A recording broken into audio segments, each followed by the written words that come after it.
नमस्कार। SPT news में आपका स्वागत है। पेश है 13 दिसंबर सुबह 6:15 बजे राजस्थान की 15 बड़ी खबरों में।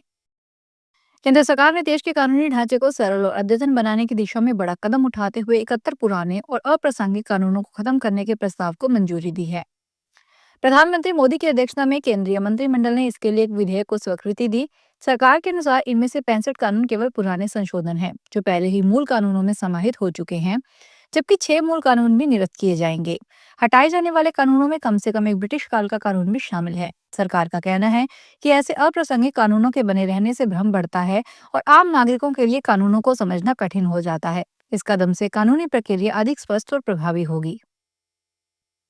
देश में 2027 में पहली बार जनगणना डिजिटली होगी। केंद्र सरकार ने शुक्रवार को कैबिनेट मीटिंग में इसके लिए 11,718 करोड़ रुपए की मंजूरी दी है। इसके मुताबिक एक व्यक्ति की जनगणना पर सरकार के करीब 97 रुपए खर्च होंगे। दरअसल 2011 की जनगणना में भारत की आबादी लगभग 121 करोड़ थी। अगर इसे आधार माना जाए तो एक व्यक्ति की गणना करने में करीब 57 रुपए खर्च आएगा। अगर 150 करोड़ अनुमानित जनसंख्या मानी जाए तो प्रति व्यक्ति 78 रुपए खर्च होगा। केंद्रीय मंत्री अश्विनी वैष्णव ने बताया कि 30 लाख कर्मचारी डिजिटल जनगणना पूरी करेंगे। राजस्थान गवर्नमेंट हेल्थ स्कीम में पिछले कुछ माह के दौरान अनियमितताओं के नाम पर नए अस्पतालों का पंजीकरण लगभग रोक दिया गया है, जबकि दर्जनों पुराने अस्पताल और फार्मेसियां भी पैनल से बाहर हो चुकी है। नतीजन स्कीम पर निर्भर लाखों कार्मिकों के लिए इलाज के विकल्प तेजी से सिमट रहे हैं। योजना में बीते कुछ महीनों में बिलिंग सेवाओं के मनमाने शुल्क और कथित कोड मिसमैच जैसी अनियमितताओं की शिकायतें बढ़ी है। विभाग ने पहले कई अस्पतालों को नोटिस दिए, फिर कई अस्पतालों और फार्मेसियों को बाहर का रास्ता दिखा दिया। हालात यह है कि अब कई निजी अस्पताल पैनल में शामिल होने के लिए महीनों से अप्रूवल लिस्ट में लगे हैं, लेकिन गाइडलाइनों में प्रस्तावित संशोधनों का हवाला देकर विभाग नई फाइलें आगे नहीं बढ़ा रहा। जोधपुर के सरदारपुरा थाना पुलिस ने शहर में विदेशी नागरिकों के आवास और गतिविधियों की विशेष जांच अभियान के तहत बड़ी कार्रवाई की है। पुलिस ने वन मोर स्पा सेंटर पर छापेमारी कर बिना सी फारम के ठहराई गई थाईलैंड की 10 युवतियां और नेपाल की एक युवती को हिरासत में लिया। सभी को शांति भंग में गिरफ्तार किया गया है, जबकि स्पा संचालक मौके से फरार हो गया। थाना अधिकारी जयकिशन सोनी के अनुसार पुलिस आयुक्त ओम प्रकाश के निर्देश पर विदेशी नागरिकों के ठहराव की जांच के लिए अभियान चलाया जा रहा है। इसी क्रम में सूचना मिली कि सरदारपुरा स्थित एक सपा में विदेशी युवतियां बिना आवश्यक दस्तावेजों के रह रही है। जानकारी सही मिलने पर पुलिस टीम ने देर रात छापा मारा और युवतियों को थाने लाकर पूछताछ की। हाईकोर्ट बार एसोसिएशन जयपुर के चुनाव परिणाम शुक्रवार को घोषित हो गए। राजीव सोगरवाल हाईकोर्ट बार में 42वें अध्यक्ष निर्वाचित हुए हैं। उन्होंने अपने निकटतम प्रतिद्वंदी महेंद्र शांडिल्य को 532 वोटों से हराया। सोगरवाल को 1741 और महेंद्र शांडिल्य को 1209 वोट मिले। वहीं महासचिव पद पर दीपेश शर्मा ने रिकॉर्ड 2748 मतों से जीत दर्ज की है। इसके अलावा उपाध्यक्ष के 2 पदों पर एडवोकेट अनुराग कलवाटिया और सुनील शर्मा ने जीत दर्ज की। संयुक्त सचिव के पद पर हिमांशी मीना विजयी रही। जीत के बाद सोगरवाल ने कहा कि वे वकीलों के हित में पार्किंग रजिस्ट्री से संबंधित समस्याओं को हल करने का प्रयास करेंगे। राजस्थान में बिजली महंगी हो गई है। तीनों बिजली कंपनियों ने उपभोक्ताओं के बिलों में अतिरिक्त भार जोड़ दिया है। हाल में आए बिलों में 13 पैसे प्रति यूनिट के हिसाब से फ्यूल सरचार्ज जोड़ दिया गया है। इस वजह से कई उपभोक्ताओं के बिल 60 से 350 रुपए तक बढ़ गए हैं। खास बात यह है कि रेगुलेटरी सरचार्ज पहले से लागू होने के बाद फ्यूल सरचार्ज की वसूली बंद नहीं हुई है। कंपनियों ने अब पुराने बकाया फ्यूल सरचार्ज की रिकवरी शुरू कर दी है। यह वही राशि है जो साल 2022 से 2024 की अंतिम तिमाही का बकाया बताया जा रहा है। राजस्थान के हनुमानगढ़ जिले के टिब्बी के राठीखेड़ा में एथेनॉल फैक्ट्री के विरोध में चल रहा आंदोलन शुक्रवार रात वार्ता के बाद स्थगित कर दिया गया।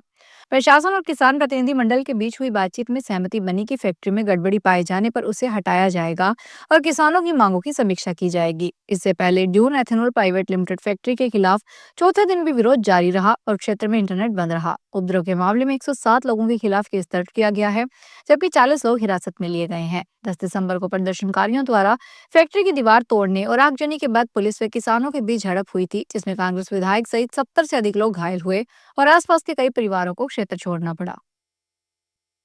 सीकर पुलिस ने आनंदपाल गैंग के सरगना और गैंगस्टर बलबीर बानुड़ा के बेटे सुभाष बानुड़ा को गिरफ्तार किया है। सुभाष ने राडू ठेठ गैंग के मनोज ओला पर पिछले महीने हुई फायरिंग के मामले में कोर्ट में सरेंडर किया था। सीकर एसपी प्रवीण नायक ने बताया कि सुभाष बानुड़ा को सदर थाने में 2018 के आर्म्स एक्ट से जुड़े मामले में अरेस्ट किया गया। 18 मार्च 2018 की रात 2 बजे नाकाबंदी के दौरान बाइक सवार नरेश कुमार और चंद्रभान को गिरफ्तार किया गया। उनके पास जो बैग था उसमें 5 पिस्टल और कई मैगजीन मिली। दोनों को गिरफ्तार किया। पूछताछ के बाद मामले में मनोज कुमार बुर्डक की भी गिरफ्तारी हुई थी। सुप्रीम कोर्ट ने शुक्रवार को देश भर में भूकंप से जुड़े खतरों को कम करने के लिए दिशा निर्देश जारी करने की मांग वाली याचिका को खारिज कर दिया। अदालत ने कहा कि यह मामला सरकार की नीति से जुड़ा है, कोर्ट इसमें दखल नहीं दे सकता। जस्टिस विक्रमनाथ और जस्टिस संदीप मेहता की बेंच ने याचिका की सुनवाई की। याचिकाकर्ता ने दावा किया था कि पहले सिर्फ दिल्ली को उच्च भूकंप का हाई रिस्क जोन माना जाता था, लेकिन अब नए आकलन के अनुसार देश की 75 आबादी हाई रिस्क जोन में रहती है। राजस्थान क्रिकेट एसोसिएशन का सियासी ड्रामा एक बार फिर बढ़ने लगा है। पाली जिला क्रिकेट संघ के सचिव धर्मवीर सिंह शेखावत ने ad hoc committee convener Deendayal Kumawat पर तानाशाही के आरोप लगाए हैं। उन्होंने कहा कि बेवजह पाली में विवाद पैदा कर खिलाड़ियों को हतोत्साहित करने की साजिश की जा रही है, जिसका सबसे ज्यादा नुकसान खिलाड़ियों को उठाना पड़ रहा है। दरअसल राजस्थान क्रिकेट एसोसिएशन द्वारा प्रदेश में अंडर 14 टूर्नामेंट का आयोजन किया जाएगा।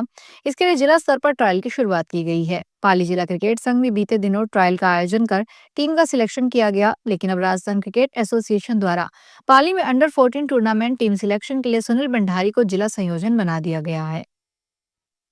उदयपुर संभागीय आयुक्त प्रजा केवल मलानी शुक्रवार को डूंगरपुर जिले के दौरे पर रही। उन्होंने कलेक्ट्रेट के विभिन्न शाखाओं और जिला जेल का निरीक्षण कर कामकाज का जायजा लिया।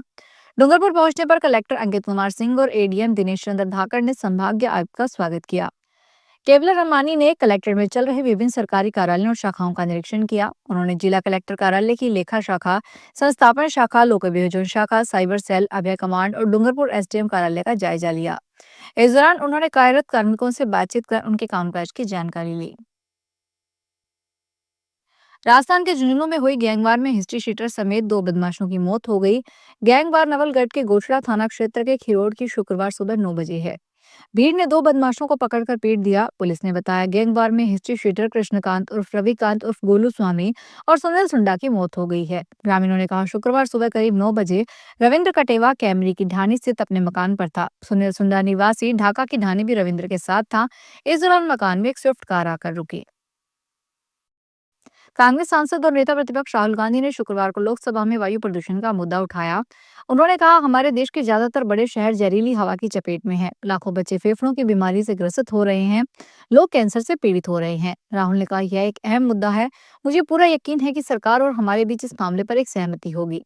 इस सदन में मौजूद हर सदस्य इस बात से सहमत होगा कि प्रदूषण के कारण देश के लोगों को जो नुकसान हो रहा है उस पर हम सब मिलकर काम करना चाहेंगे। इसमें जवाब में संसदीय कार्य मंत्री किरण रिजिजू ने कहा सरकार ने पहले दिन से ही अपना रुख साफ कर दिया था कि हम सभी अहम मामलों पर चर्चा करने के लिए तैयार है।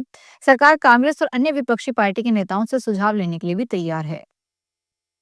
भ्रष्टाचार निरोधक ब्यूरो ने शुक्रवार को पाली में बड़ी कार्रवाई की। एसीबी ने पुलिस चौकी पिपलिया कला थाना रायपुर जिला बयावर के चौकी प्रभारी एएसआई भागाराम को 1 लाख रुपए की रिश्वत लेते रंगे हाथों गिरफ्तार किया है। आरोपी एएसआई ने परिवादी से 2 लाख रुपए की मांग की थी, लेकिन 1,21,000 रुपए में सौदा तय हुआ। भ्रष्टाचार निरोधक ब्यूरो के महानिदेशक गोविंद गुप्ता ने बताया कि एसीबी की पाली द्वितीय इकाई को एक शिकायत मिली थी कि रायपुर थाने में परिवादी के पिता के खिलाफ दर्ज मुकदमे में एफआईआर लगाने की एवज में एएसआई भागाराम रिश्वत मांगकर परेशान कर रहा है। जैसलमेर में सेना का ट्रक पलटने से 5 अग्निवीर घायल हो गए। हादसा शुक्रवार शाम करीब 4 बजे हुआ। जानकारी के अनुसार सेना का ट्रक एक शहर से आर्मी कैंट की ओर जा रहा था, तभी रेवंत सिंह की ढाणी के पास अचानक एक गाय सामने आ गई। गाय को बचाने के प्रयास में ट्रक बेकाबू हो गया और सड़क पर पलट गया। सभी घायलों को जवाहर हॉस्पिटल लाया गया, जहाँ उनका इलाज जारी है। घटना की जानकारी मिलने पर कोतवाली थाना पुलिस मौके पर पहुंची और हादसों के कारण की पड़ताल शुरू की। तो ये थी राजस्थान की 15 बड़ी खबरें। अगर आपको हमारा बुलेटिन पसंद आया हो तो वीडियो को लाइक करें, अपने दोस्तों से शेयर करें और चैनल को सब्सक्राइब करना ना भूलें। फिर मिलेंगे नई खबरों के साथ। धन्यवाद।